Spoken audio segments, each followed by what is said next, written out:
Go Ask Alice is a show intended for adult audiences, because adults want to learn too. Sometimes we cover sensitive material, so please take care of yourselves, and listener discretion is advised. Now on to the show.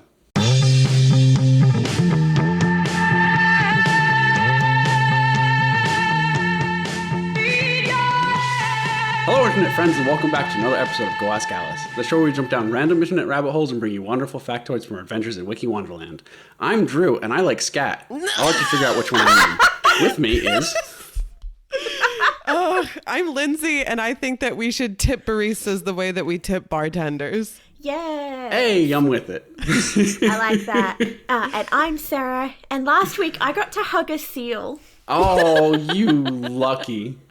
This is the show. That's it. That's my news. I always cringe and wait when you bring up animal related ones because they traumatize me. But that was a nice one. I have been bitten by a lot of animals. This is the show where we all start out on the same wiki page and we wander horribly, horribly far. Although I did hear gossip that today's topic, Drew did not wander horribly far. Ooh. We all start on this.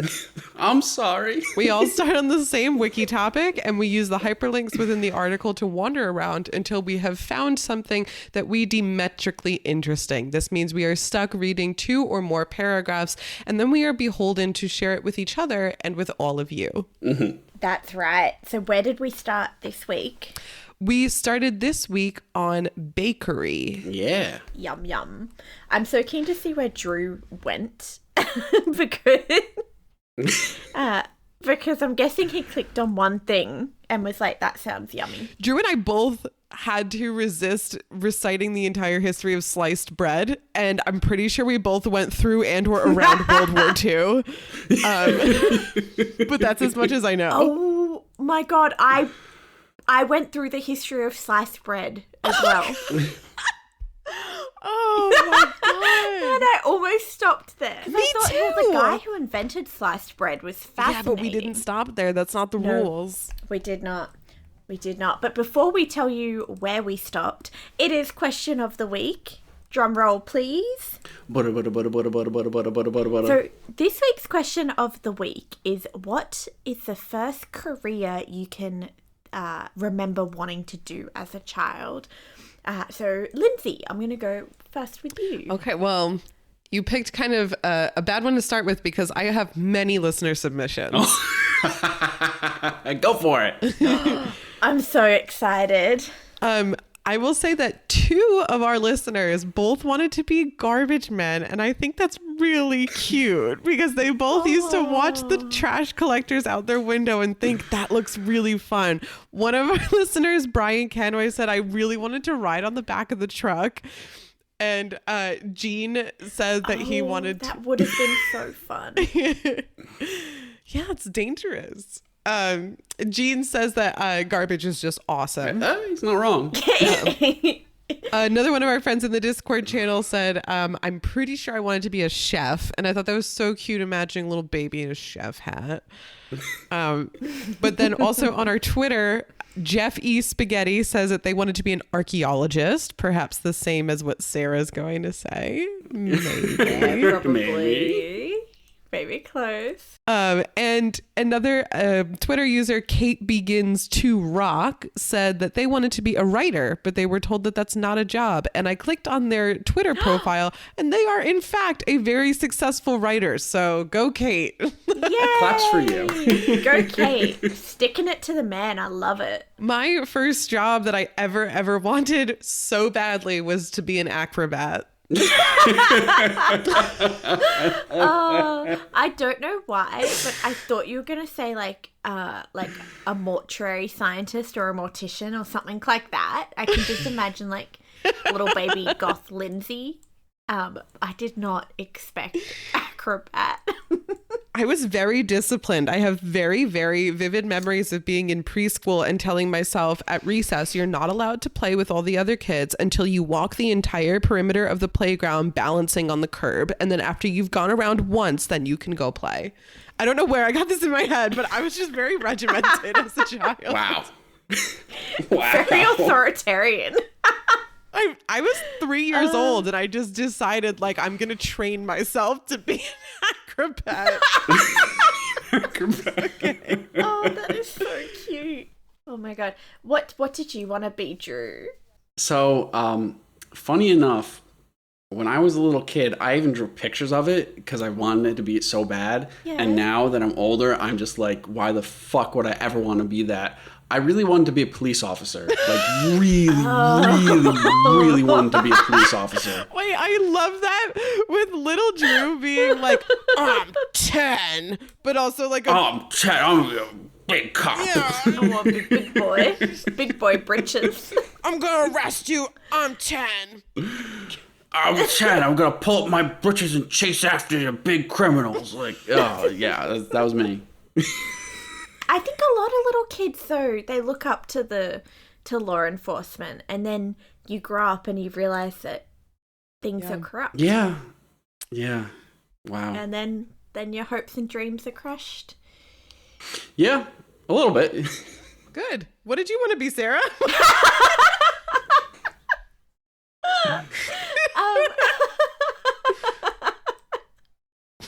Oh, I've got tears in my eyes. So you were close. I did want to be an archaeologist when I was younger, but the first career I can really vividly remember wanting to be was a hairdresser. And I wanted to be a hairdresser with my best friend. We were like 7, and I was like, okay, we're going to start our own hairdressing salon. And I had my whole life planned out. And this little bitch, she told me one day at lunch, I don't want to open a salon with you anymore. We were 7. Oh my God. She broke my heart. And then I didn't want to be a hairdresser anymore. I am so...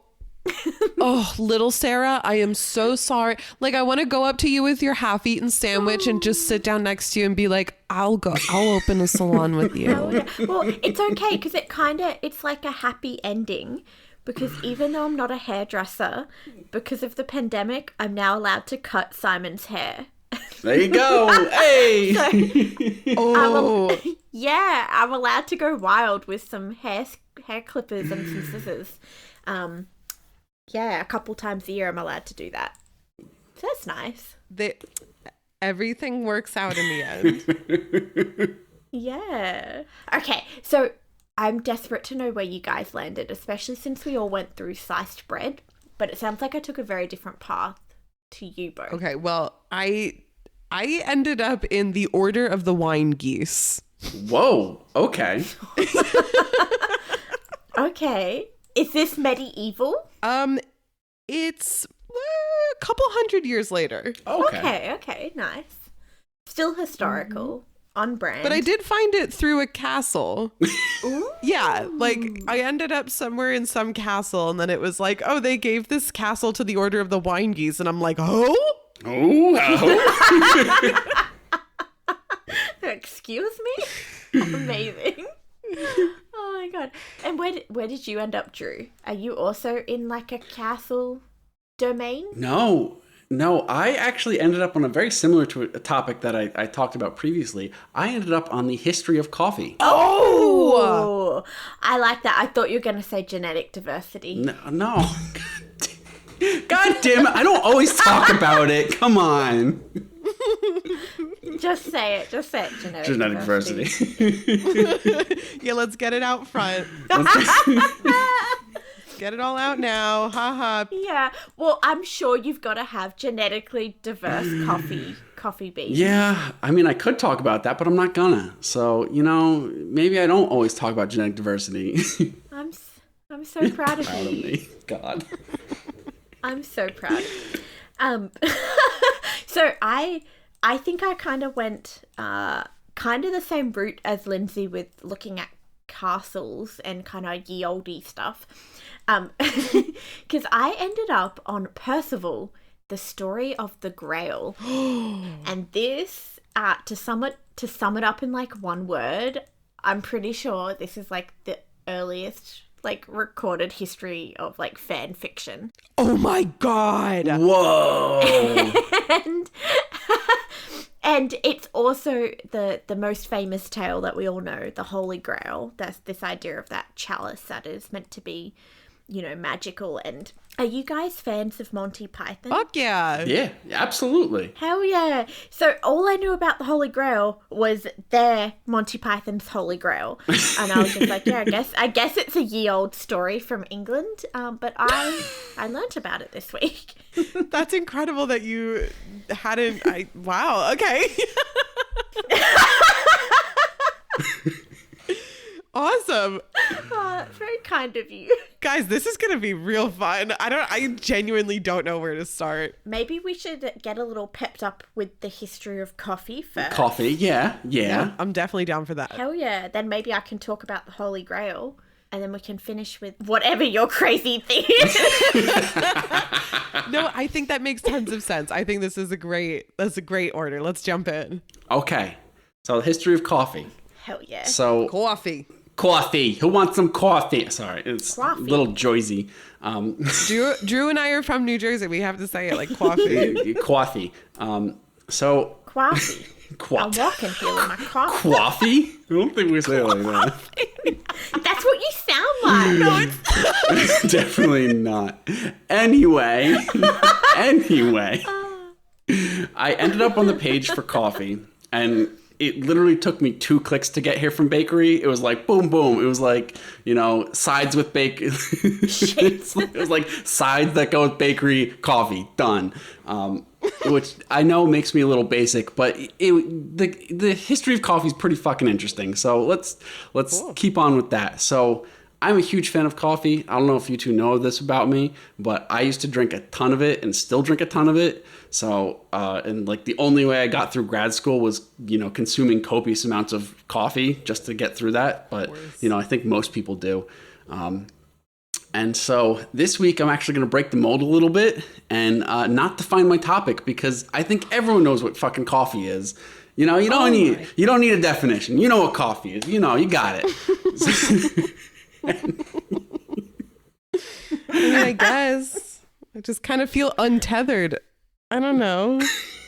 The only people who wouldn't know what coffee is are literal babies. And you know what? We say fuck a lot on this show, and I don't want to destroy the innocence of any babies. So why are they listening?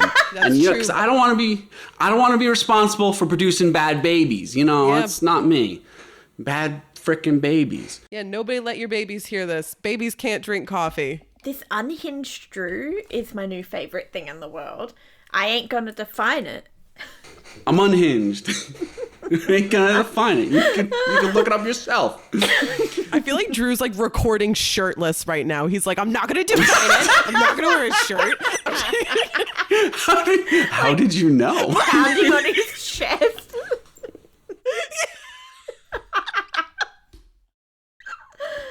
No. Oh my God. Wow, we're off the rails already. Bam. So, back on the rails. Let's set ourselves back up. Yes. All right. So, the first thing I really wanted to cover was where does coffee come from? And I don't mean historically yet, but I mean physically. So, coffee beans themselves are actually seeds from a berry that comes from a flowering plant in the genus of Coffea. So from the coffee fruit, the seeds are separated to produce unroasted green coffee. And funny enough, I actually tried to grow my own coffee a few years ago. And, coffee requires high temperatures and a good amount of sunlight, both of which I don't get enough of. So my coffee plants were fucking doomed from the beginning. They were doomed. They were really doomed. So... Sorry. Did you have the idea that you were going to be able to harvest enough beans for a cup of coffee? Maybe. That was the plants were supposed to grow pretty big by the end of it, but it was just to grow something that was kind of cool. So I wanted to grow coffee, and it didn't really work. Anyway. I respect that. So... Excuse me. So green coffee is roasted, which produces the consumable product that we know. That's coffee beans, we should actually call them coffee seeds, but that's besides the point. Anyway, so you steep this with hot water, and now you've got coffee. Great. So We all know where it comes from. It's great. It's a great thing, great drink. Anyway, so coffee is actually one of the most popular drinks in the world and can be prepared in various ways depending on how fancy you want to be with your caffeine consumption. So, coffee beans can be, I love a good espresso. I love a good, cappuccino. I'm a big fan. And one thing I found out during this was that coffee beans and espresso beans are the same fucking thing. They're just like, they're roasted differently. And I don't know, I thought that was really cool. I thought they were different, but they're not. So there you go. We're learning already learning. Yeah, I actually didn't even know that they were just roasted differently. I thought it was like the amount of water you use. Yeah, I saw they were roasted differently, but I think there are a few other attributes. Yeah, I think that's what I thought. I don't know. I only saw a few, like... I mean, I'm not good at this. No, me neither. I'm not a coffee consumer, so I just know that it's black, and then you put stuff with it. But you know what coffee is, so we're good. We're moving on. Oh my God. Off the rails already. Yeah. So the two most commonly grown types of coffee bean come from the plants C. arabica and C. robusta, which robusta I found really like a robust cup of coffee. But anyway. You see it on like packaging, like robusta coffee. I thought it was just like a really strong, solid drink. No. But it must be it's the plant. Yeah. That makes sense. It's the plant. So those are the two main. I thought they were just very expressive. I thought that too. That's funny. So these two plants are typically cultivated in over 70 different countries throughout the world. So these countries typically are on the equatorial regions of the Americas, Southeast Asia, the Indian subcontinent, and Africa. So as of 2018, Brazil was the leading grower of coffee beans, producing 35% of the world's total coffee, which is nuts. 35%. So it's just super cool. Shit. That's a lot of coffee. That's a lot of coffee. So due to the omnipresence of coffee consumption, coffee is a major export commodity and is often the leading legal agricultural export for numerous countries. This includes developing countries where it can be one of the most valuable commodities just exported in general. And furthermore, green coffee is the most traded agricultural commodity and one of the most traded commodities in general, second only to petroleum products. So coffee's fucking traded everywhere and is traded so much. It's ridiculous. I mean, we all kind of rely on it. Like, it's literally what makes the world go round. Yeah. You're right. You're so right. I say as an astrophysicist, like I conclusively say that this is what literally makes the world go round. Yeah. This is science. So despite the sales of coffee reaching up to the billions of dollars, the people who actually produce coffee beans are disproportionately living in poverty. So that's one of the big sort of drawbacks of coffee is that, the coffee industry is sort of...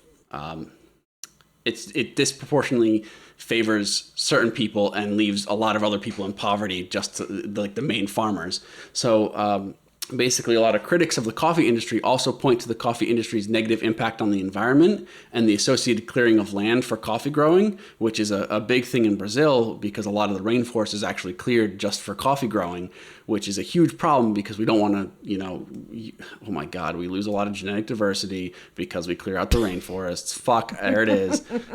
Okay, but also for a good cause. That was genetic diversity for a good cause. Oh my God. Wow, I didn't even think I was going to get there, but I got there. It comes naturally to you. Coffee does require an incredible amount of water, which is also a big point of criticism.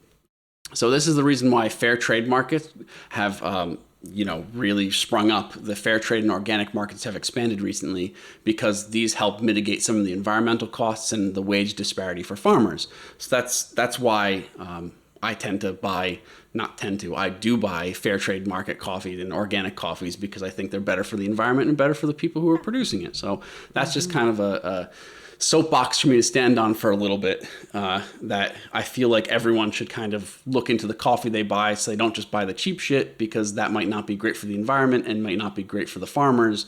So why not just like put a little research in and figure out what kind of coffees are going to be good for both of those things. So it's just something to think about. Yeah, it's something to think about before you buy. It's beautiful. Thank you for saying that. Yeah, thousand percent. So, now that we kind of have an idea of what coffee is, I guess that's a long and short definition. Let's get into the history of coffee, which is the part that I was most interested in, and kind of similar to like the history of beer that I talked about. I really wanted to know if this was a modern invention or kind of an ancient one, because, who the heck decides to roast a bunch of seeds and then grind them up and then make a drink out of it? Like, who wants to do that? And then who the heck drinks it? Oh, history's bizarre. Like the history of how people discovered stuff. I mean, this is such echoes of Drew's talk about the history of beer. Yeah, right? It absolutely is. 100%. Yeah, where it's like, how did they fucking think of this? So, of course, we will never actually know who was the first to drink coffee, because we need written records to really figure that out. So I think that's kind of a big thing with beer, which was very interesting, is how many records existed of just beer. But coffee is a little bit harder. There weren't too many written records of it. So the earliest credible evidence of coffee consumption and just general knowledge of the coffee trees themselves dates back to the 15th century. Sorry. So from the account of Ahmed al-Ghaffar in Yemen. So it was here in Arabia that coffee seeds were first roasted and brewed in very much the same way that we currently prepare them now. So coffee was used in Sufi circles to help stay awake during their religious rituals. And through accounts, so basically a bunch of accounts differ on the origin of coffee plant prior to its appearance in Yemen, but they all kind of course, agree that it came from Africa. So it is thought that coffee originated from Ethiopia and was introduced into Yemen via the trade across the Red Sea.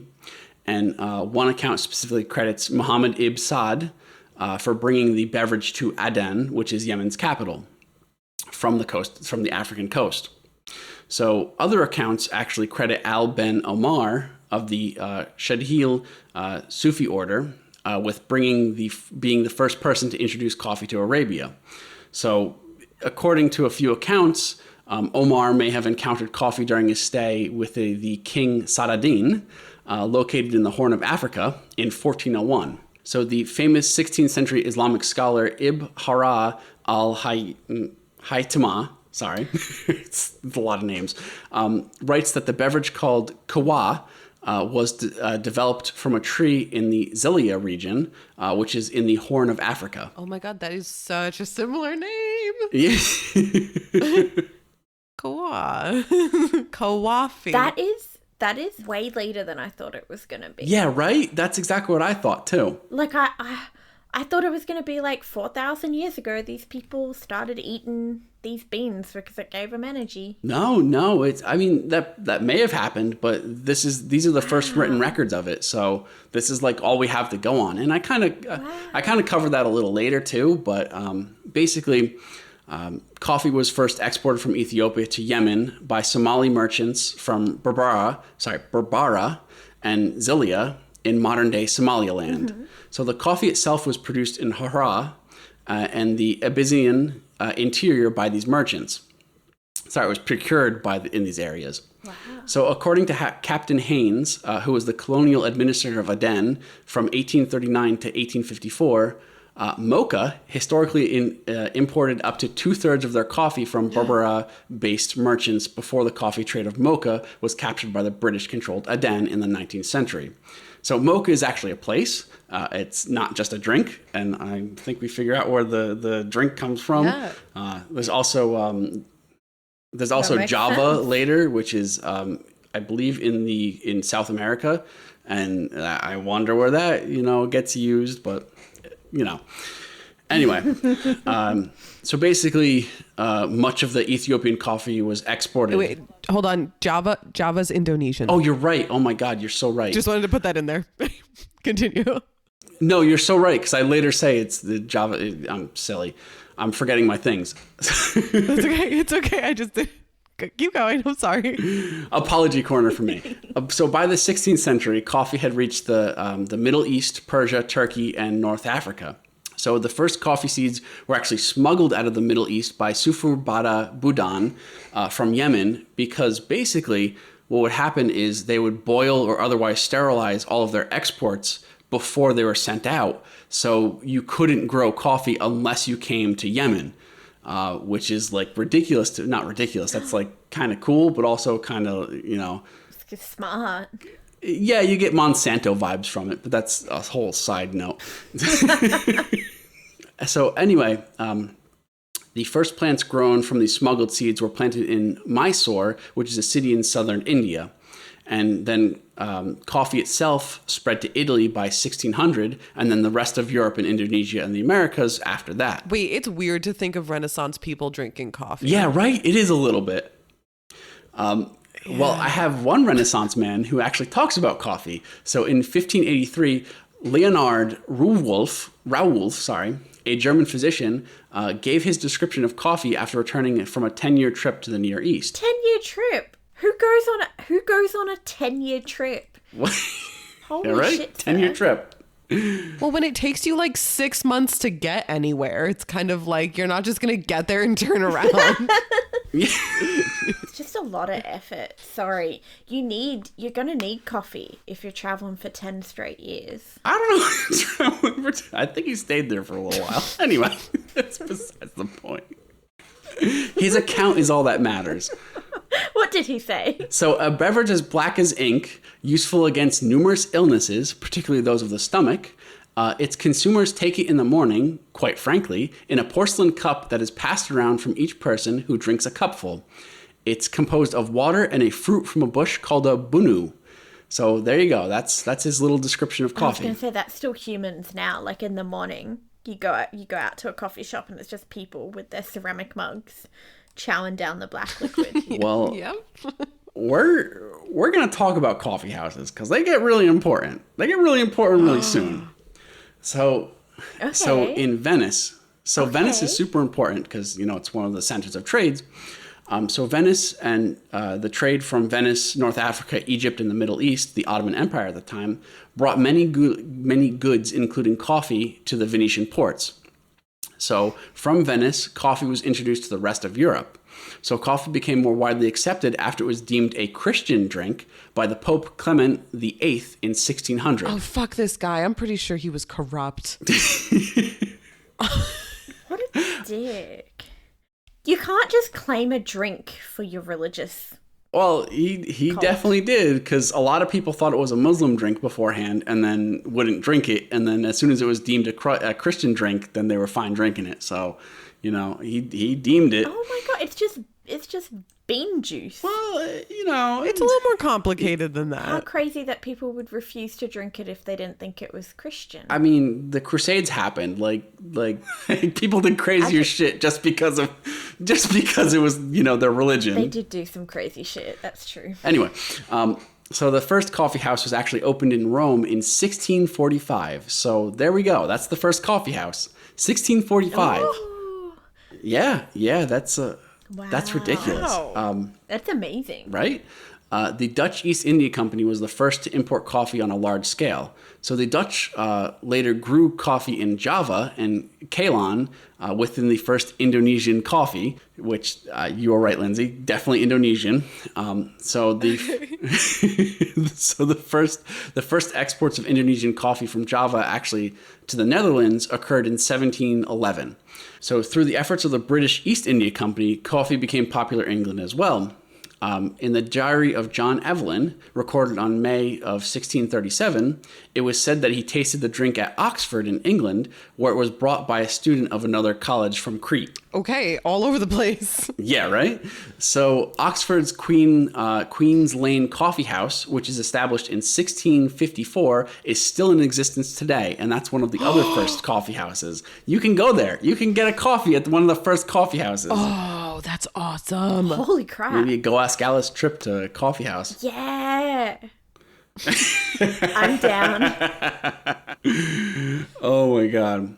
So coffee was introduced in France in 1657 and Austria and Poland after the Battle of 1683, the Battle of Vienna, where coffee was actually captured from supplies from the defeated Turks. So it wasn't just introduced into Austria and Poland, it was literally captured and they're like, what the fuck is this shit? And then they ground it up and had coffee. So there you go. Damn. There you go. All right. Wow. So now we get to North America. And this is where the colonial period really begins and is, this is a pretty bad period, but very profitable for coffee. Yeah. So basically coffee was first introduced to North America, and it initially was not as successful as it was in Europe because alcoholic beverages remained much more popular at the time. However, during the Revolutionary War, the demand for coffee increased so much that dealers had to hoard their scarce supplies and raise the price dramatically. So this shortage was also due to the reduced availability of tea from British merchants. So this is tying into American history. Coffee is so tied to American history. Holy shit, yeah. That's wild. Yeah, there's a general resolution among Americans to avoid drinking tea following the 1773 British Tea Party, or Boston Tea Party, sorry. Oh my god. Of course. Tip Yeah. the tea in the bay. Yep, there you go. After the War of 1812, during which the British temporarily cut off access to tea imports, the American taste for coffee continued to grow.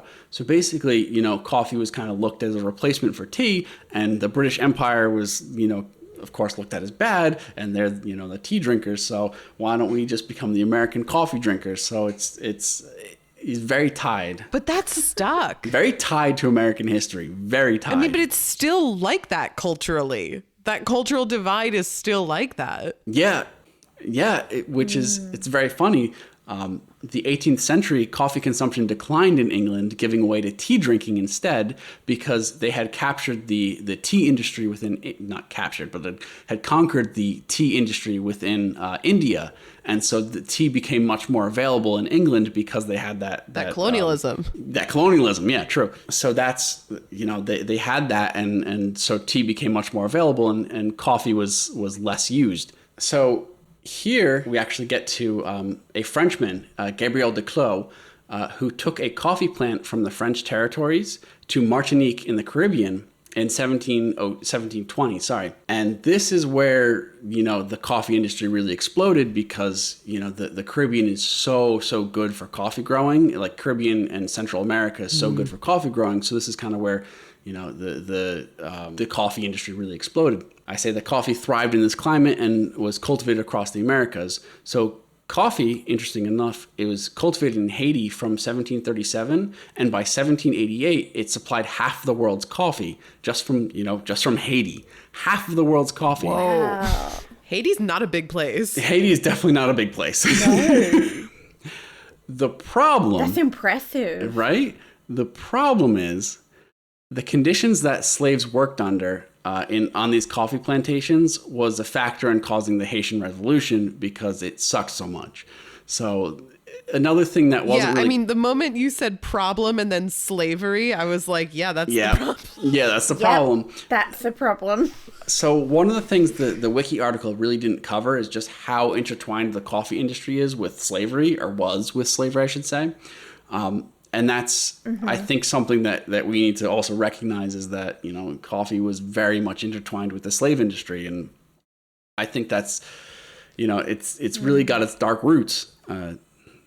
But, I think now we're... Yeah, because it's something that required a lot of labor. Yes. And, those old white fogies, they don't like to do the labor back then. Trying not to be too rude, but fuck our ancestors. Sorry. So the coffee industry of Haiti actually never recovered after the Haitian Revolution. It kind of came back in 1949, where it became the world's the world's third largest coffee exporter, but still kind of declined rapidly after that. So Haiti never really recovered from this kind of the Haitian Revolution. It never really became the coffee exporter that it once was. So meanwhile, coffee was introduced to Brazil in 1727, and although cultivation did not originally have garner momentum, it wasn't until Brazil became independent in 1822 that it became a super massive industry, where massive tracts of rainforest were actually cleared for coffee plantations. And so basically Brazil went from having essentially no coffee exports in 1800 to being a significant exporter in 1830 to being the world's largest producer in 1852. So between 1910 and 1920, Brazil exported around 70% of the world's coffee, while Colombia, Guatemala, and Venezuela exported half of the remaining 30%, so 15%. Jeez. So 70% was just coming from Brazil only, which is just ridiculous. And it's just absolutely ridiculous.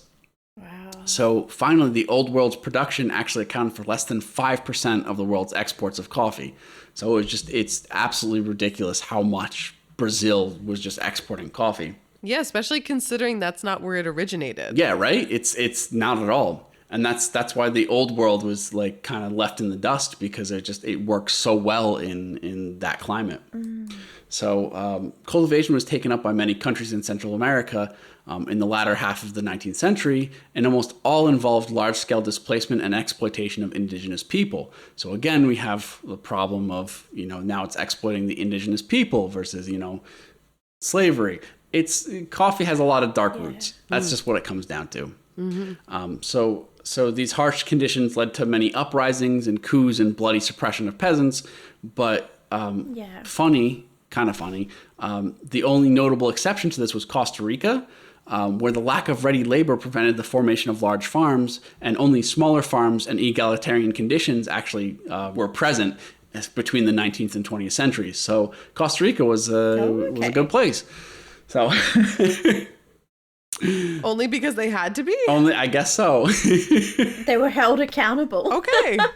So rapid growth in coffee production in South America during the second half of the 19th century was matched by growth in consumption in developing countries. So nowhere is this more true than the United States. United States is the absolute top consumer of coffee. It's so weird because your coffee's not good. Like, the drip coffee is disgusting. It's not even like artisanal. Like, you think of like the Romans or the French who have really great coffee. You do? Yeah, I mean... Yeah, have you? Oh my God, like Italian espressos?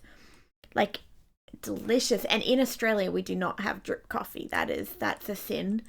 Like, it's all espresso based, like cappuccinos or flat whites or whatever it is. I did notice that. It was very hard to order coffee in New Zealand, and I had to explain what an iced coffee was. The woman was like, "Do you want coffee with ice cubes in it?" And I was like, "Yeah." And she just got me a hot coffee and put 3 ice cubes in it. And I was like, "Oh no." I totally forgot about that. Yeah, you guys just do things such a weird way. I guess there's many million of you that drink the weird drip coffee. Yeah, I would say it's similar to the way, we also eat junk food and things like that. Like, it doesn't have to be good. It has to be available. I think that's what it comes down to. It has to be there. Yeah. Simon was the first drip coffee he had when we went to the US. His face looked like he had just been like stabbed in the heart. He was so sad. Wait. He loves a good espresso. That's terrible.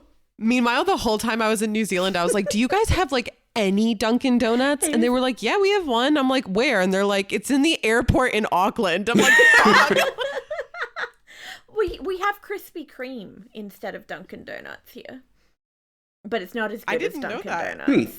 Yeah. I didn't expect that. No, I'm just confused by that. No. Sorry, because just when you're like, Americans drink the most coffee, I'm like, they do, but it's not like they really enjoy it. It's like just a necessity of gotta get my black coffee in my face. Yeah, it's what makes the capitalism engine go. Like, we need to produce. Like, we don't have time to enjoy it. We're going to work.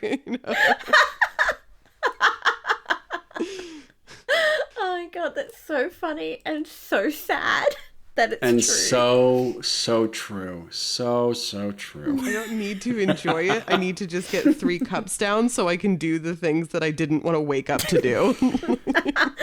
Yeah, that's it. You have to laugh or you'll cry. Yeah. Sorry. Yeah. Now, it's funny you say that because the United States was not actually the heaviest coffee drinking nation at the time. So Wait, at what time? When are we? This is around like 1920s, like between 1860 and 1920, around that time. Okay. So at that time, the United States was not the heaviest coffee drinking nation at the time because Nordic countries, Belgium, and the Netherlands all had comparable or higher levels of per capita consumption. However, due to the sheer size of the United States, we became the largest consumer of coffee because we're just so much bigger than those other countries. So, you know, by 1860, we were the largest coffee consumer in the world. But not per capita? Not per capita, but the world. Gotcha. So by 1920, around half of all coffee products that were produced worldwide were consumed in the U.S.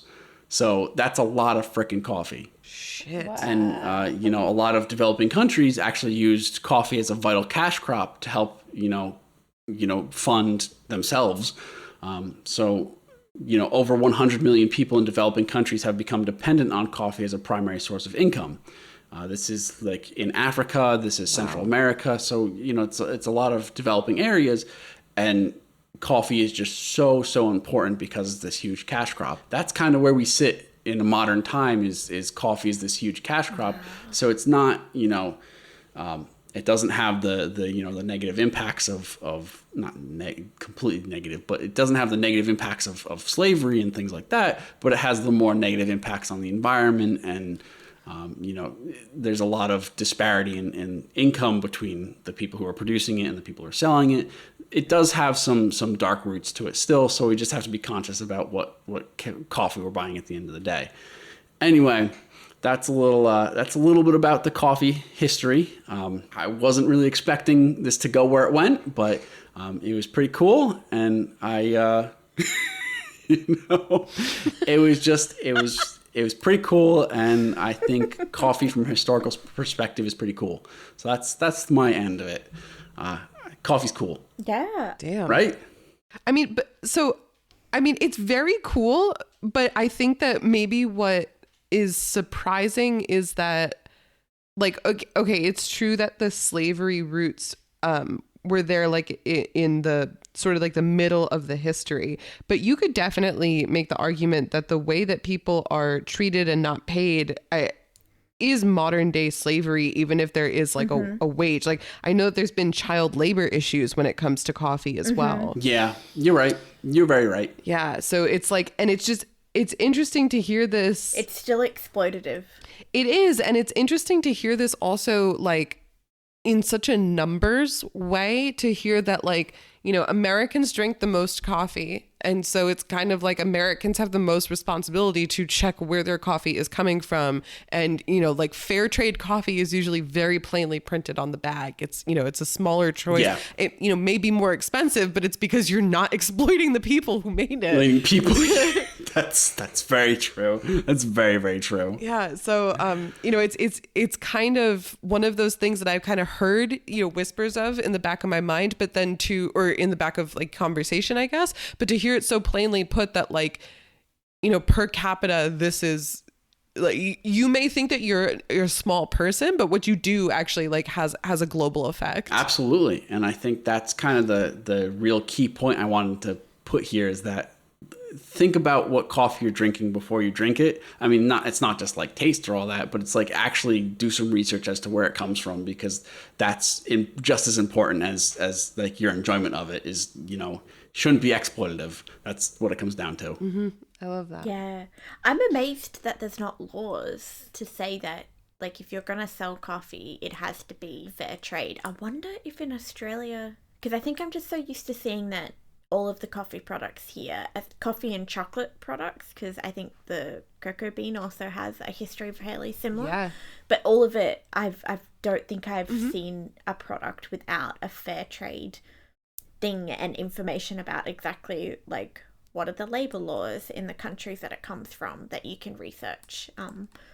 But it seems crazy that we don't have laws against selling exploitative products. Same, this is my issue with, like, fast fashion, like Shein and places like that, where there is no law, but it's very clearly exploiting somebody. Yeah, absolutely. 1,000% agree. Wow. Well, thank you, Drew. That was a really great history. That was really awesome. Yeah, thank you, Drew. Yeah, it was fun. It was really fun to research, so I'm happy. I'm excited to see the next type of addictive thing that we explore with Drew. Because I feel like it's always the history of something that's very delicious, but also very addictive. Oh my God. It's going to be chocolate. I would think it's going to be chocolate. Chocolate. It's definitely gonna Oh, be the chocolate. best part is I actually hate chocolate, so it's like you're going to get a little like stab in there too, a little knife twist. God. Okay, are you guys ready to hear the story of Percival? The story of the Holy Grail? Yeah. Yeah.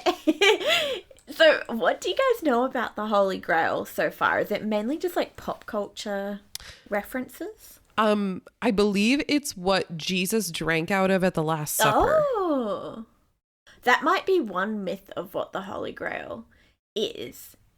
So I'm gonna take it back in time, because this whole idea of like a Holy Grail or a holy entity of things comes back to like this unfinished fifth like novel from this author back in the 12th century, so back in the 1100s, which is crazy. So like almost 1,000 years ago, and it comes from this romance written by, I'm gonna fuck up the name, written by Chariton de Torres, and it was written completely in Old French.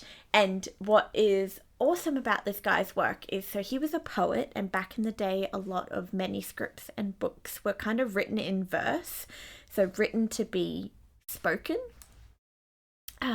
But he started to write in the idea of, or in the structure that we kind of associate with a modern day novel, this, an idea of storytelling or storytelling through written and reading an object rather than hearing it being read to you, if that makes any sense.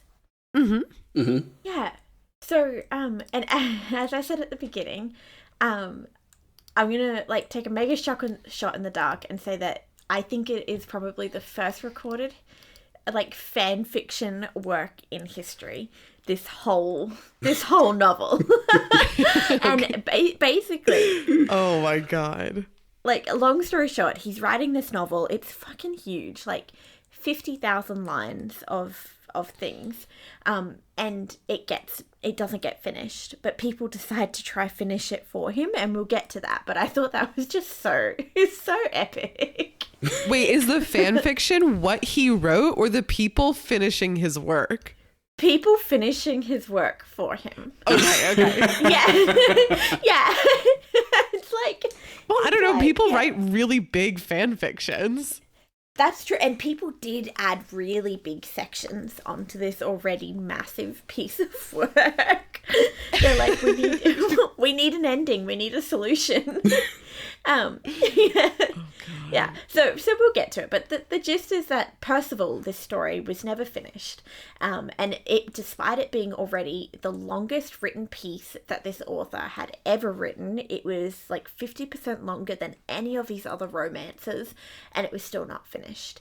And we think historically the reason that it wasn't finished was either because the author himself passed away, so he either died, or there's a theory that he was getting fed like inspirational information kind of about people who were inspiring the characters from this man named Philip. Yeah, so basically he had like a source. He had a source been like, here's some juicy gossip, here's some inspiration.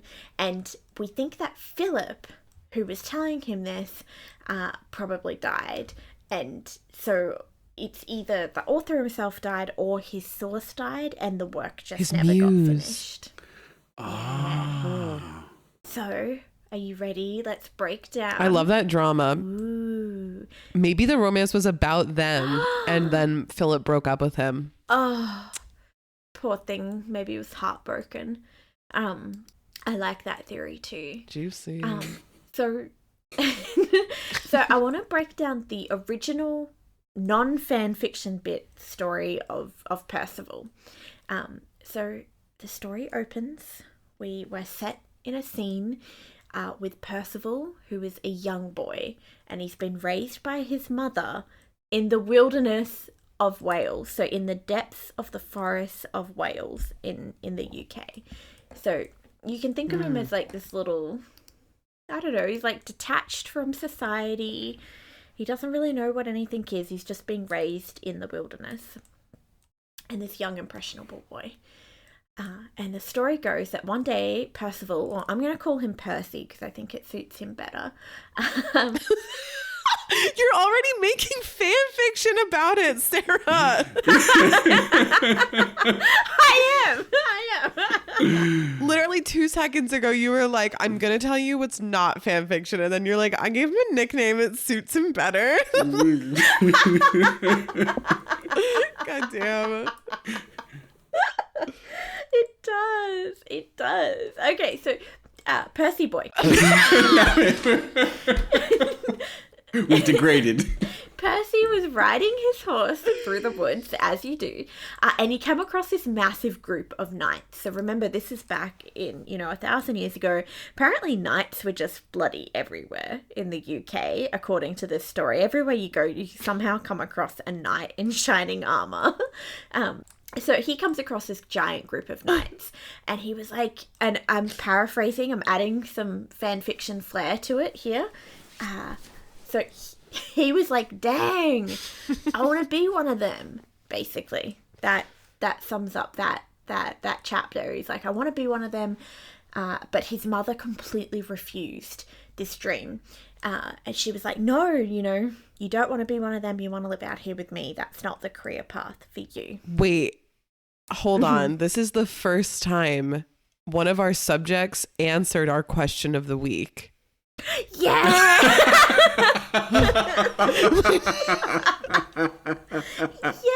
Percy wanted to be a knight. Little Percy wanted to be a knight. He did, and his mother said no. So can you guess what Percy did? He became a He was knight. a fucking knight.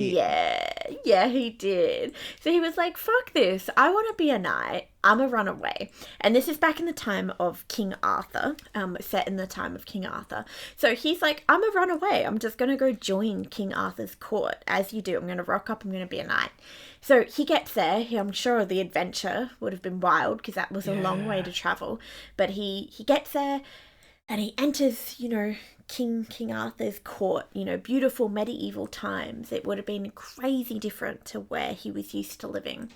And he's walking in, and there's this wise, young little girl who, grabs him and pulls him aside and is like, you're going to do great things. And she's just kind of, telling him this prophecy of you're going to do great things.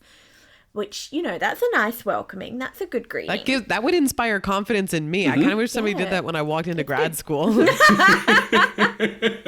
can do great things. So, yeah. And I think it made some other knights jealous that were there. Because to this, massive proclamation that this young girl had made that, he's going to be great. He's going to do great things. There was a knight named Sir Kay. Sir Kay was a dickhead. We're going to put that out there. He obviously had some bees in his bonnet, and he's not happy that this girl is proclaiming these things. So he grabs her, and he just slaps her to get her to stop talking. This guy sounds like a total jock. I just have a jock in my fan fiction. He's a jock. And he's like, shut up, baby. Yeah, it might as well be Brad the knight. Yeah. I like this. We're just going to keep fan fictioning your... Okay. Yeah, do it. So Sir Kay, or in our story, Brad, he hits the young girl, which is just bloody rude. So rude. But don't worry. Percy, who is a man of integrity. From the woods. He does not get spooked by this major dickhead. Can you tell what he does to assert his dominance instead? Do you want to have a guess? It's either going to be stabs him with a sword or bites him really hard because he was raised in the woods. They are two very valid options. Drew, what do you think? Hold on, before you reveal it, Sarah. I I'm gonna say he perks up all big and just goes, "That's wrong." Just, oh, Ted, that's wrong. Should hit her. Okay. I like to imagine he does that. But then, so I was reading this going, yeah, he's going to kill the knight. Of course he is. No. So he doesn't kill the rude knight. He goes and grabs some random other knight, kills him as an act of dominance, and then steals his armor off his body and clads himself in it. Which is just... Wait, I'm sorry. What? He just kills a random guy? What did that guy do to him? Yeah. So he goes, like, I'm guessing he's like looking Sir Kay in the eyes, goes up, kills a random knight that he doesn't know, that he doesn't have an issue with, and then strips his body of his armor and is like just cladding himself with it. If this was set in modern day, Percy would have just like walked up to the guy at the bar, broken a bottle on the bar, and then rubbed the glass all over his own body and the person next to him. Like, that is like what he's done. Oh my God. Yeah, basically. Yeah, he's obviously like puffing up his feathers. He's, Hold on. Is this more like, oh, he just hit a woman, I need to one up him, I'm gonna go kill that guy? Like, maybe this was nothing about like, not protecting the woman whatsoever, but just like, oh, he's bad, I gotta be badder.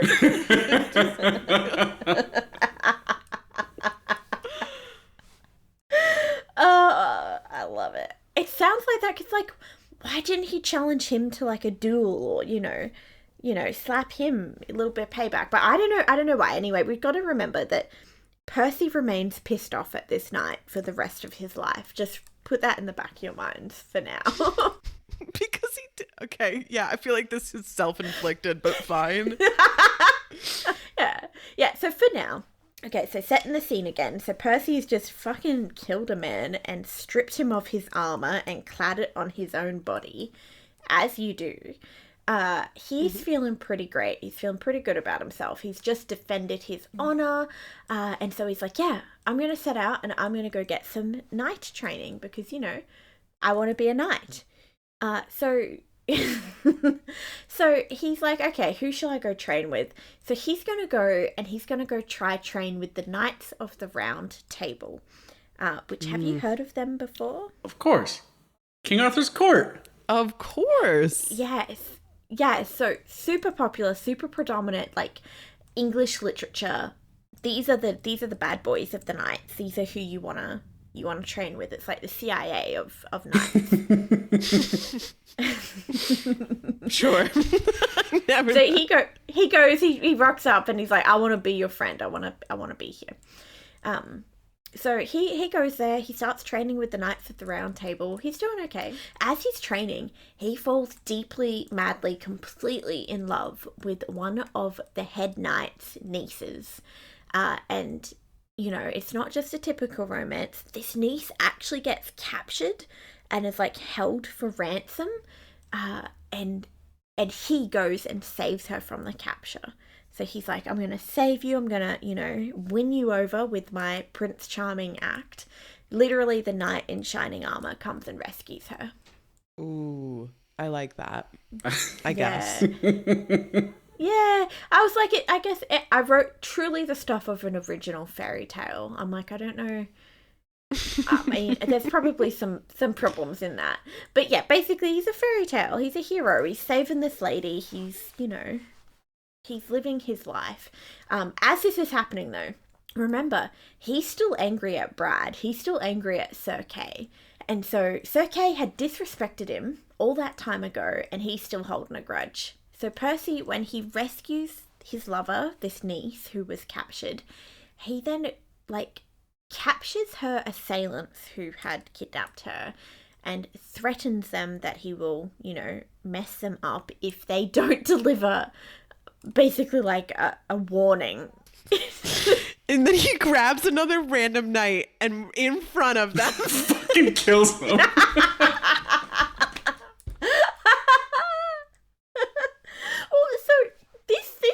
again, it makes zero sense to me. So he's like, okay, so we're setting the scene again where, you know, he's on his horse, he's riding over, he's rescuing the niece, so he's got the bad guys captured. He then says to the bad guys, all right, you need to go and deliver a message to King Arthur's court that I have a fucking problem with Sir Knight, with Sir Kay, Brad. You're going to go deliver this message. So he lets them go free to deliver a message. Okay. Which I'm guessing they did not. I'm guessing they were like, whoa, we escaped death. That's really nice. Yeah, ran away. Yeah. So as you can imagine, I don't think this message ever made it back to the king in the story. So that was, yeah, Percy, he's doing it. So I've written that, you know, he's out here, he's living his big boy life. You know, he's trying to get his revenge back on Knight Brad, Sir Kay. But then all of a sudden, it just like hits him in his little head. And he remembers, oh, when I left, my mother was really upset with me. She was pretty upset. Maybe I should go and check on her.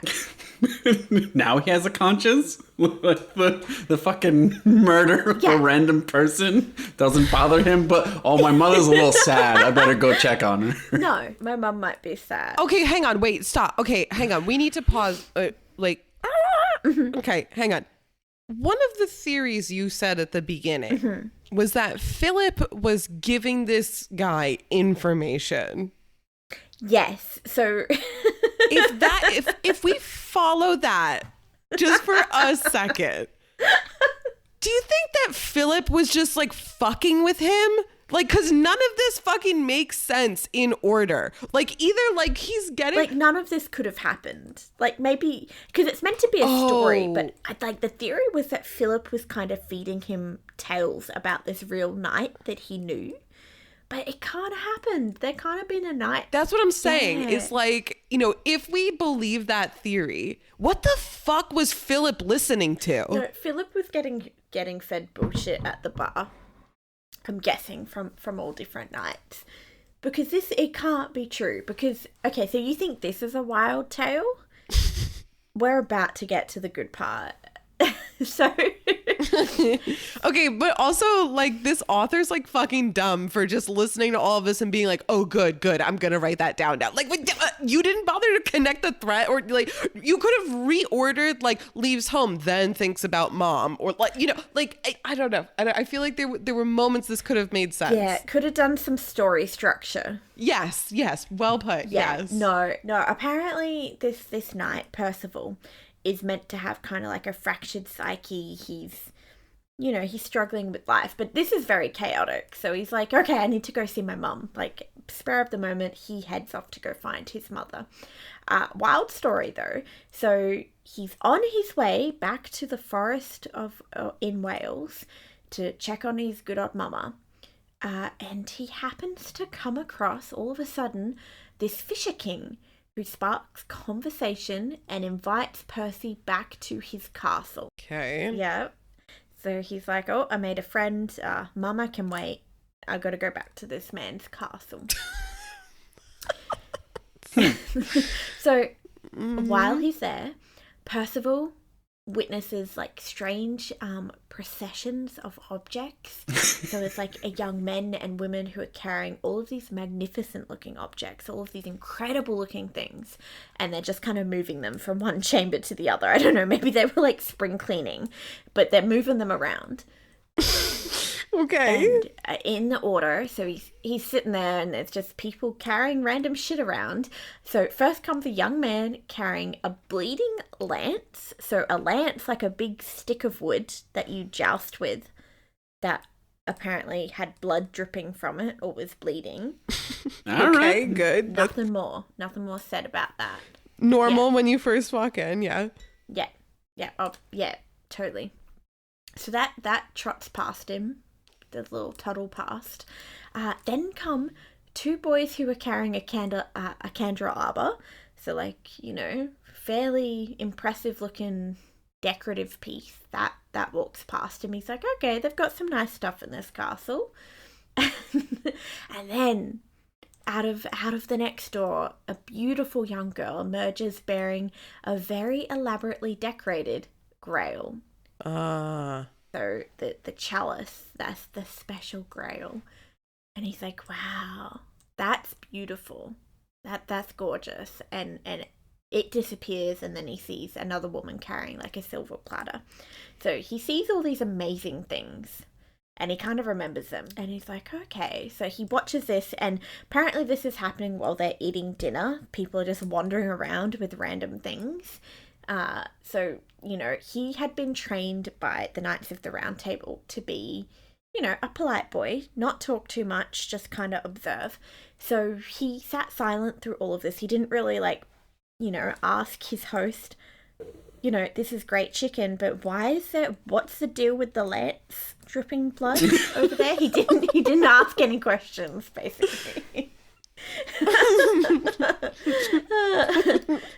So he wakes up the next morning alone, and he's like, okay, well, that was a nice pit stop. Gotta continue home, gotta find my mom. So on his way home, he's back in the woods. He encounters another young girl who looks like she's in mourning, so she's very upset looking. And all of a sudden, she's absolutely freaking furious at him. She's yelling at him and asking him about the grail that he saw, and telling him that it would have healed the wounded king. It would have healed so many people. It's this magic grail. You need to have it. So my notes, just my cliff notes, that's weird. That this random young girl knew about the grail, and that she's just randomly on a path. Okay. She also tells him that his mother is now dead. Oh, all right. Who is this lady? Is this Jesus? I don't know. She's suspicious. I think she's suspicious. Okay. I reckon though, it's kind of got like in D&D, you know how hags can hide as like innocent looking characters? It's kind of got those witchy vibes to it, that this like innocent looking person appears out of nowhere to tell him prophecy. Yeah. I'm waiting for something to drop. The first girl who did that was just like, you're gonna be great, you're gonna do great things. So like, why wouldn't he just be like, you know, trust this person that's walking around? Yeah, true. Well, I can tell you that he was very upset. He was still absolutely furious over Brad, our knight Sir Kay, who had disrespected him all of those years ago. Still? Yeah, we're back to him. Coming right back to that. Still angry about that. He's going through the list every time something new angers him. He's like, okay, by the way, I'm pissed about that. That happened a while ago. Pissed about this. Why was that sword bleeding? Yeah. And now this. Yeah, he's not processing his emotions as effectively as could. So he's very upset. His mother's dead. He didn't take the Holy Grail to rescue the king. Like, he's got a lot of stresses on his plate. So he's raging. He's like, oh, you know, Sir Kay, he still disrespected me. I gotta tell him. I gotta settle this score with him. So remember, he's in the forest. He captures another random knight of the king, and sends him to court with yet another message for the king to say, Brad, Sir Kay has disrespected me. I request an honor with your court. Basically wanted to like get even with Sir Kay. And this time, because I'm guessing like the knight was kind of bloody terrified, it worked. The king got his message, and he sends knights to go and collect Percy and bring him back to the royal court. So that's nice. That's nice for Percy. So he gets there. King Arthur is like, you know, you're excellent. We want you to join the royal court. But not until you execute your revenge. So there's like a battle. He goes up against Brad, or our Sir Kay. He goes up against this dude, and to execute his revenge, he breaks his arm. That's it. Wait, what? Wait, you know what? Okay, I have a new theory. I have a new fan fiction. Go for it. I have a new theory. Do you think theory. he has a crush on Brad? No, not at all. Okay. I think that Philip is giving this... I think Philip is giving this writer like all the juicy bits that are like, oh my God, and then what? Or like all the cool twists. And then like in the days in between that this guy's writing, he's like, Philip hasn't showed up in a minute. I gotta start moving the plot along. I gotta connect the dots. I gotta make stuff up. And then he just everywhere the story fucking drops. Like, I think that's the author being like, then he breaks his arm. That's gonna yeah. That's gonna be so inconvenient. We don't have insurance. Was it at least the arm he used to hit the girl? Like, that would, okay, I'd like the little poetic there. Like, I broke the thing that you did, maybe. I don't know. Yeah, maybe. It didn't explicitly say it on my resources online. But I guess that would have been like a tit for tat type of moment. But I was super underwhelmed. So I'm like getting through this. I'm like, okay. So he's up against this knight and he breaks his arm. Okay. Not as climatic as I would have liked, but that's okay. I'm like, okay, so what happens next? Does it get juicier? Not really. I didn't think so. So he breaks his arm. Yeah, no. He joins the royal court. And he's just living his best life. And then again, another random lady pops up out of nowhere and is super angry at him for failing to ask the king, the Fisher King, about the Grail, failing to, figure out that this Grail was holy. And so she like banishes him from the court. I don't know what authority she had, but she did this. Are these? Yeah, I was about to ask. Like, again, like, is this could be the same girl over and over again, and we'd have no idea. Like you said, like, there's always knights around. Like, okay, apparently there's always like girls who know a lot, just like hanging out. Like, like, I wonder if, because obviously all of this is paraphrased from the insanely long manuscript that it is originally from. And I wonder if it would have been, because back in this time, like a popular thing in literature was kind of those people who were not like witches, but wise people who could predict the future or help guide you to your higher self. Soothsayers. Yeah. And I'm guessing that these women are the soothsayers. They're like the hags in disguise, trying to give him wisdom and knowledge. But he's just not getting it. He's really not getting it. And so I've just written like, God, they're bloody obsessed with the cup. So far, we have not heard about if the cup actually has any powers. We just know it exists. I'll be honest, I keep forgetting about this stupid cup. That is so actually not the focus, No, it's very forgettable. So the rest of the story, it just, it branches off and it follows the Knights of the Round Table to try find the Holy Grail, because now they've heard whispers that it is holy, it is helpful, it could heal, so they're just on this adventure to go find it. But it was just there. It was in there, but they were just too busy eating dinner. Like, it sounds like they lost it. Yeah. Oh my God. Yeah, they lost their chance. And that's where it ends. They don't find the cup. We never hear about Percy again. I don't know where he is or what he's doing. That's it. Until we get to some of the fan fiction, which extends it a little bit. Yeah, I am so intrigued now. Because you know why I'm intrigued? Because it can only get better. It's the thing. It can only get better. And rarely do we have this opportunity with fan fictions. So yeah, that's what I thought too. And then I was like super underwhelmed with the additions that were made. Because I'm like, we could have done something. We could have gone somewhere with it. And so obviously I want to know the rest of Percy's story. I want to know like what's happening. What does he do? Does he ever actually check if his mom was dead? That's a very good point. And I don't think so. Did he just believe that woman in the police?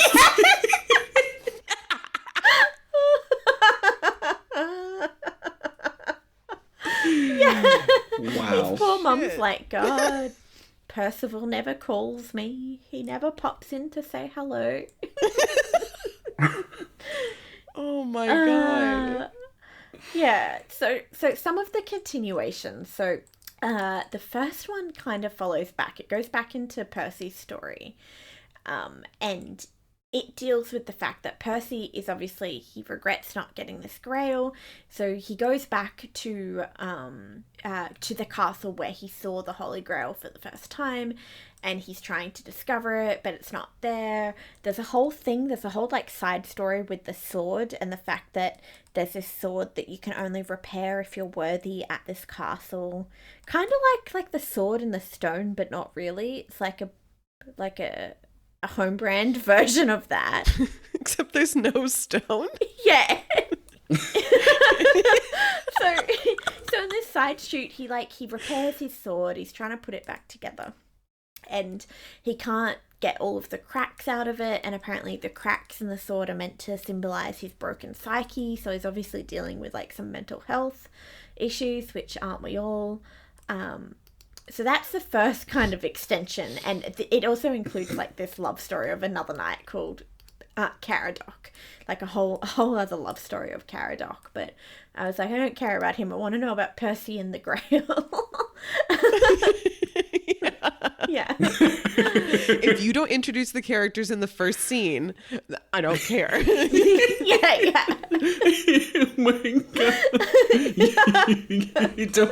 You don't care about the random OC that someone just inserted into the fucking story. No. Just like, oh, I'm gonna make the character. He's gonna have a love story. Wait, Drew, this is so My Immortal. This is Raven. Wait, what was her name?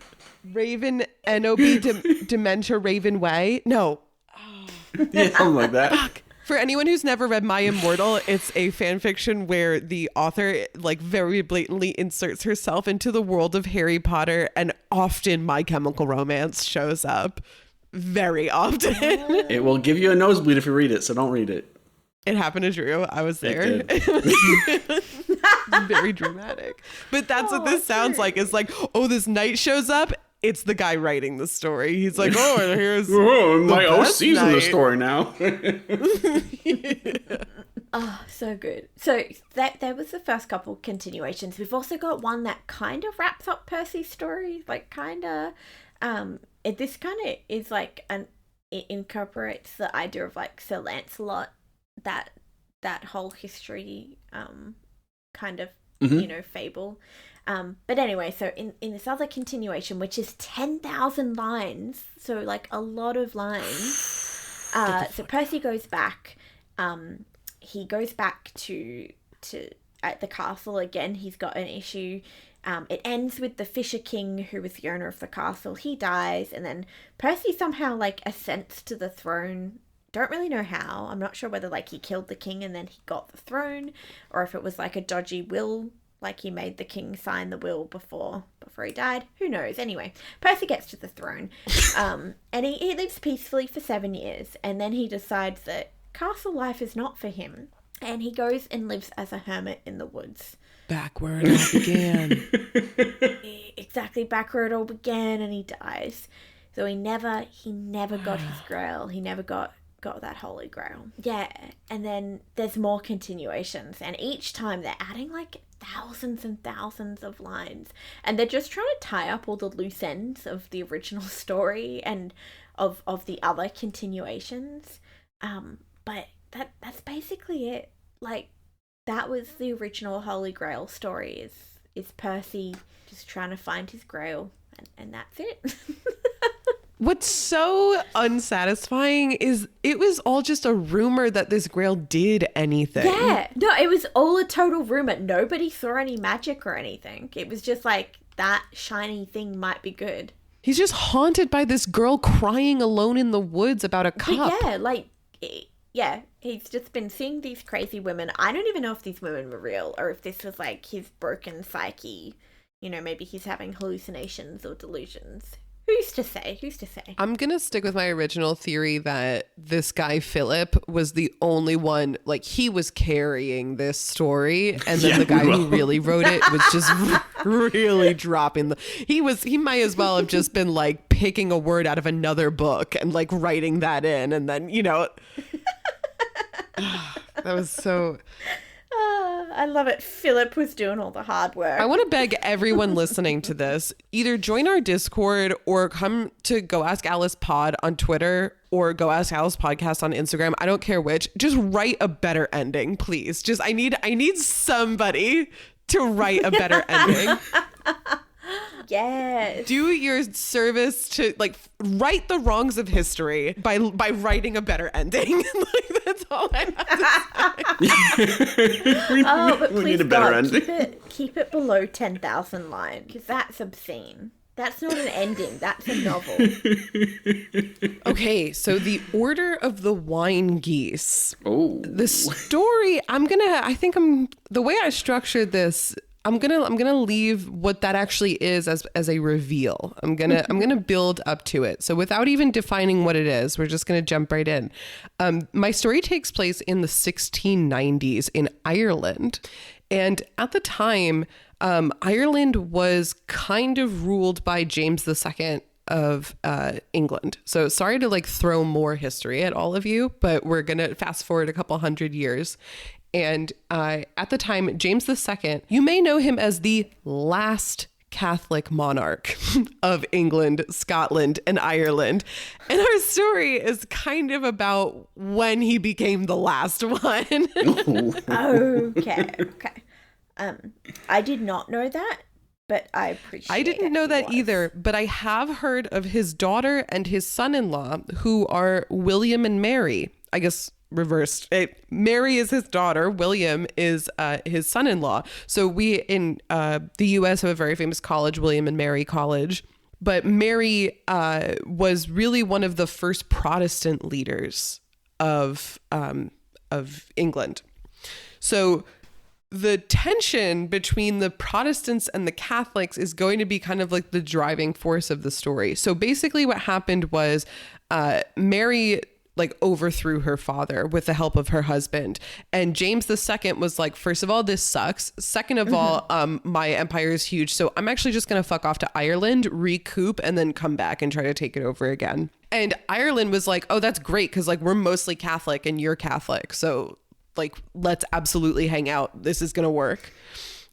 So as he was trying to kind of regroup, naturally, real nearby, his enemies / relatives, Mary and William, were like, oh, we actually can't let that happen. Like, sorry. So we got to fight about it. So the Battle of Boyne happens. And I'm actually going to pause for a moment here and say that the Battle of Boyne, I did not know or appreciate, is actually, like, I'll be honest, when I hear just battles of anything, I'm like, yeah, first of all, I'll never remember that. Second of all, like, how am I supposed to differentiate that between every other battle I've ever heard about? I agree. There's a lot of battles. I know. Like, literally, it's so funny that you and I both wanted to be archaeologists, Sarah, because the number of times I've tried to remember history. Like, yeah, I know. I'm like, I cannot fucking... just want to dig holes. dig holes, find bones. But anyway, the Battle of Boyne actually is like today still an important and commemorated day. Maybe commemorated's not a good word, but I think that people, especially listeners in Ireland, will really know what I'm talking about. So bringing this to us here recording the podcast, have either of you ever seen Derry Girls? Yes, I love Derry Girls so much, and that's all I know. That's how I know about like the Protestants versus Catholics. Yes, the Troubles. So Drew, and if anybody else has not watched Derry Girls, it's phenomenal. Yes. It is such a good show. But the show takes place in the 90s during the Troubles in Ireland. So maybe if you've never even seen Derry Girls, you know that there is a lot of tension in Ireland between North Ireland and Ireland, I guess. I don't know. Oh yeah, massive, and especially with the IRA back in the day. Yes, so that's like kind of the Troubles, I think, is what that period is like referred to. And it's tension between Protestants and Catholics that stems from this. Oh shit. Okay. Yeah. So this, and especially the Battle of Boyne, is commemorated on a day. Commemorated is not really the right word, but it's called like 12th night, or it's called the 12th, like, because I think it took place like on the 12th of July. But it's called the 12th. And what's very tense about it even today is that clearly if a battle happened, somebody won and somebody lost. Well, when both of those somebodies are still occupying the same country, one group is upset about it and one group is happy about it. Oh, I see the issue. You see where I'm going with this. So that's not actually the whole, that's actually not like my topic, but I thought it was a really interesting tie-in to like very present events and present tensions. Like I said, my story takes place in 1690. And these are things that are still affecting modern day politics, modern day people. Like it's insane to me. And it's literally a man and his daughter having a difference of, I mean, it has grown into much more than that, but the roots of it, I think it's just very, very interesting how wealthy individuals seem to have a lot of power that they really don't deserve. Anyway, so the Battle of Boyne is this battle between, it's predominantly, I don't know that Mary actually fought, so it's William coming after James. William is like, I gotta take Dublin, like I'm taking over Ireland. And kind of on the way, this battle happens. And so what happens is William sends a part of his army to cross a river. And what I love is that some Irish man named Neil O'Neill, like, I just love that name.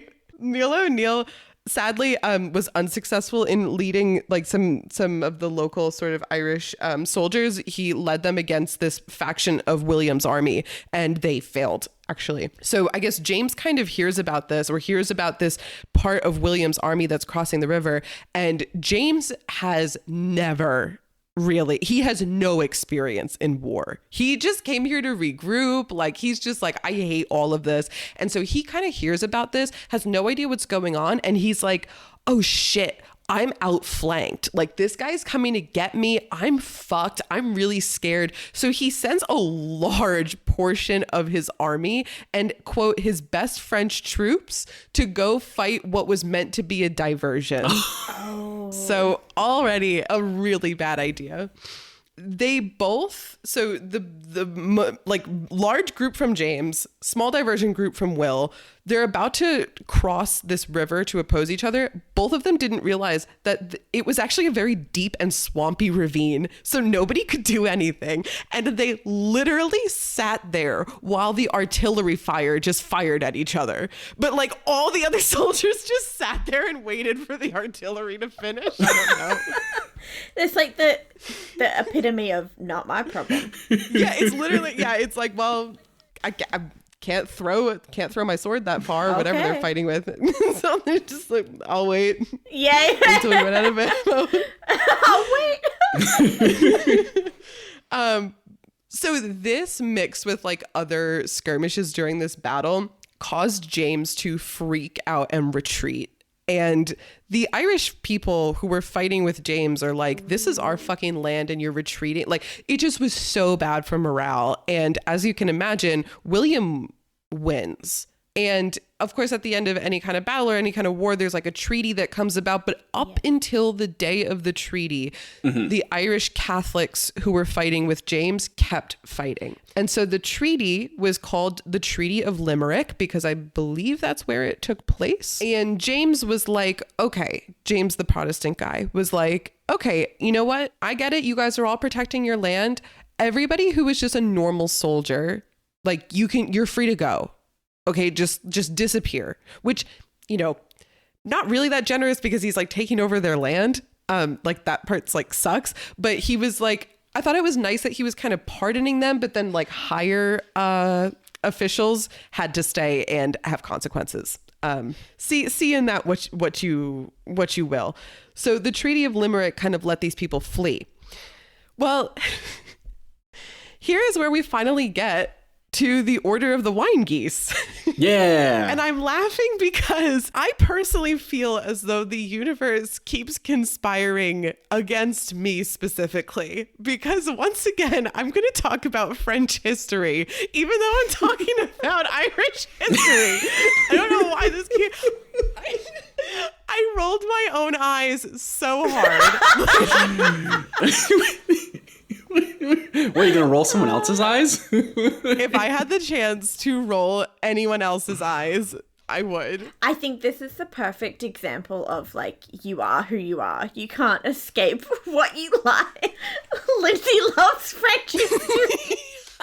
It keeps finding me. I don't, but I do. And now all of you do too. And it is going to be everyone else's problem. So good. So here's where French history comes in, actually, is you've got about 14,000 soldiers who are looking to Holy crap. suddenly retreat, and it was a lot. And what I read was that in addition to these 14,000 soldiers, their families came up to be about like 10,000 women and children. Oh, Wow. Jeez. So you've got about 24,000 people suddenly leaving. So the way that they left was they boarded these French ships smuggling wine, and they were listed on the manifest as wild geese. Yeah. So these God. people who were fleeing Ireland board these wine ships from France that were smuggling wine, and they go back to Bordeaux and Nantes. Do you guys know what those regions are known for? Aside from wine? Wine. Okay. Yes. That might be the first time I've ever asked a question and you both got it right and like immediately, because I feel like I usually ask really shitty questions. So I'm smiling for all kinds of reasons. No, you don't. Thanks, Sarah.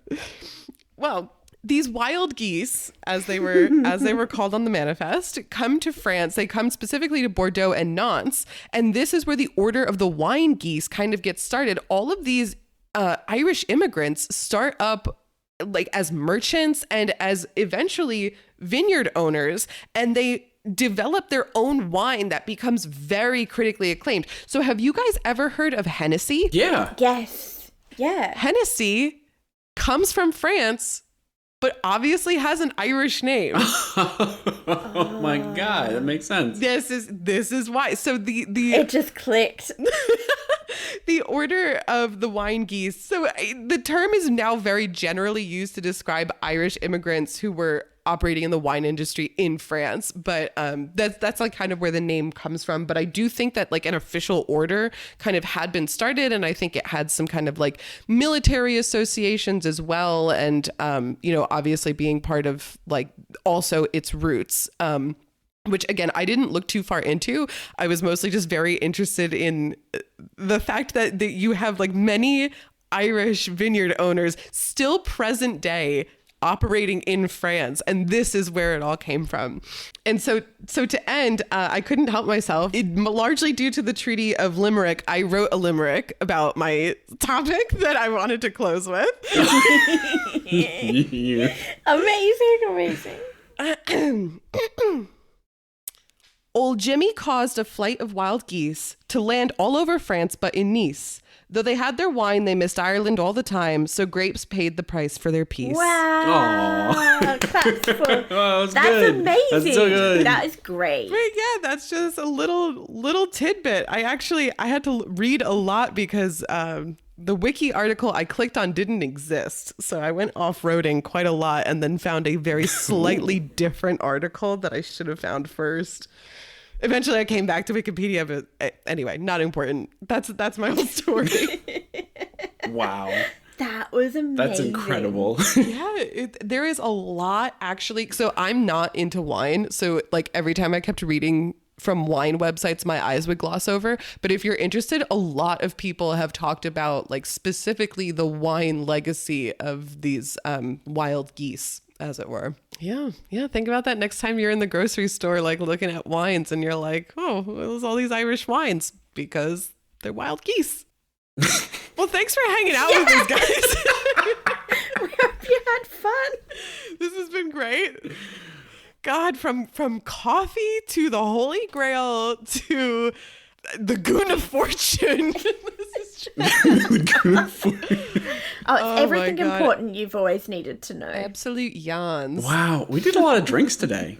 Yeah. Yeah, a lot of beverages. Thank you A so lot of much. beverages. Thank you everyone who's still here on this wild ride. We are about to launch our Patreon, Pew, pew, pew, pew. by the way. Sarah, Yes. So if you want to talk about our Patreon? Yes, I would love to talk about our Patreon. So, if you would like to support us learning new facts and helping us make more content, you can go to patreon.com and search for Go Ask Alice podcast. Let me just get up the tiers so I can read what you're going to get. On our Patreon, if you go to Go Ask Alice, you can pick a couple of different tiers. We have one that's just you want to support us generally for like $1 a month. If you just want to show that you love us, that would be lovely. If you want to get a little bit of extra goodies, we have a couple of fun tiers for you.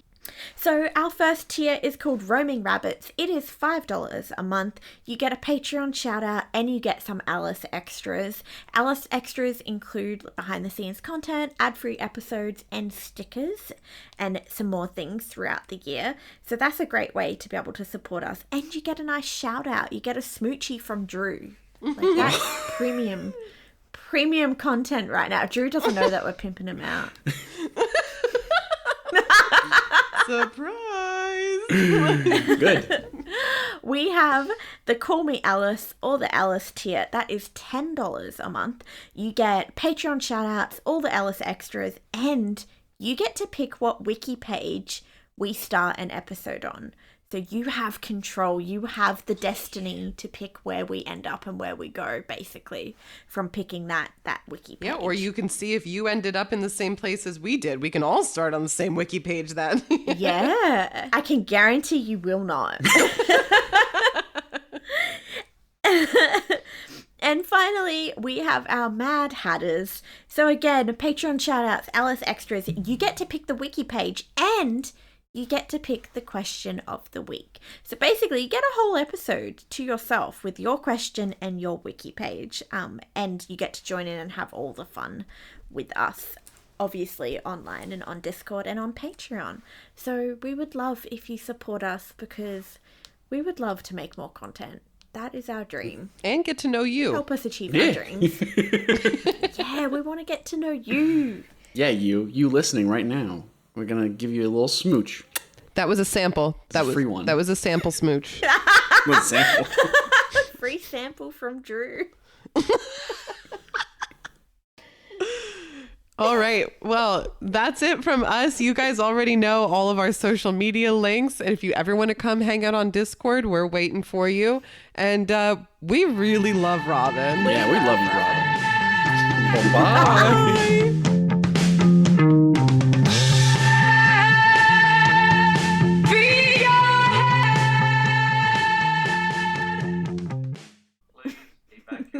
I love that you have some polite man saying, please evacuate.